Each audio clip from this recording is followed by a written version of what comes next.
नमस्कार दोस्तों। ये जो आजकल टीवी पे आप लोग बहुत देख रहे होंगे और आप लोगों के व्हाट्सएप पे भी बहुत से ऐसे मैसेज आ रहे होंगे जो राहुल जी ने चला रखा है वोटों की चोरी का एक एजेंडा चला रहे हैं। वो बार बार इसका दोषारोपण वो एक्चुअली मोदी जी पे करना चाहते हैं, लेकिन इलेक्शन आयोग के कंधे पे बंदूक रख के चलाना चाह रहे हैं। सवाल ये है कि सबसे छोटी सी बात है जो हर कांग्रेसी समझ सकता है और भारत का हर हिंदुस्तानी समझ सकता है कि जो इंसान पहले ईवीएम कर रहा था कि ईवीएम में गड़बड़ी है, ईवीएम की वजह से वोटों की हैकिंग हो रही है, जब वो ईवीएम में हैकिंग को नहीं प्रूव कर सका तो अब वो नया शगुफा चल दिया है कि वोटों की चोरी हो रही है। और उसके लिए सबूत क्या दे रहे हैं कि एक जगह पे इतने वोट रजिस्टर्ड हैं तो किसी का नाम गलत है, किसी का उम्र गलत है। इसका कोई मतलब है? ये त्रुटियां हैं, ये गलतियां हैं चुनाव आयोग को कह लीजिए। अगर आप आयोग को ही कहना है तो जो BLOs हैं, जो एक्चुअली कर्मचारी हैं जो इस काम को करते हैं मैदान में जा कर के फील्ड पे, एक्चुअली उनकी गलती है।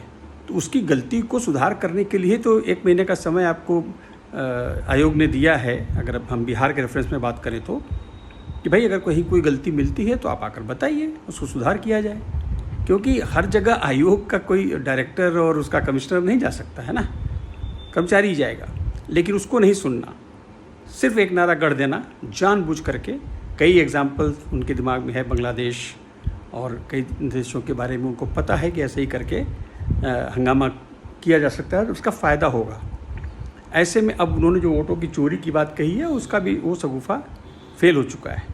लेकिन एक जो बड़ी साधारण सी बात है जो कोई भी समझ सकता है कि जो सरकार ईवीएम हैक करा सकती है, जो सरकार वोटों की चोरी कर सकती है, वो इतना मौका देगी कि तुम सब इकट्ठे होकर के हंगामा करो। वो 400 की सीट ले चुकी होती और आप एक कोने में दुबक कर बैठे रहे होते, एक सांस नहीं निकलती। आज आप लोग इसलिए बोलने के लायक हो गए हैं, किसी के पास 99, किसी के पास 30, किसी के पास 10, जोड़ जाड़ करके आपने एक अच्छी खासी सीट पा ली। और LOP का एक पद एक ऐसे इंसान को दे दिया जिसके पास बुद्धि के नाम पे, अब बच्चा तो नहीं कह सकते, बहुत शातिर दिमाग का इंसान है जो कि देश के खिलाफ कुछ भी कर सकता है।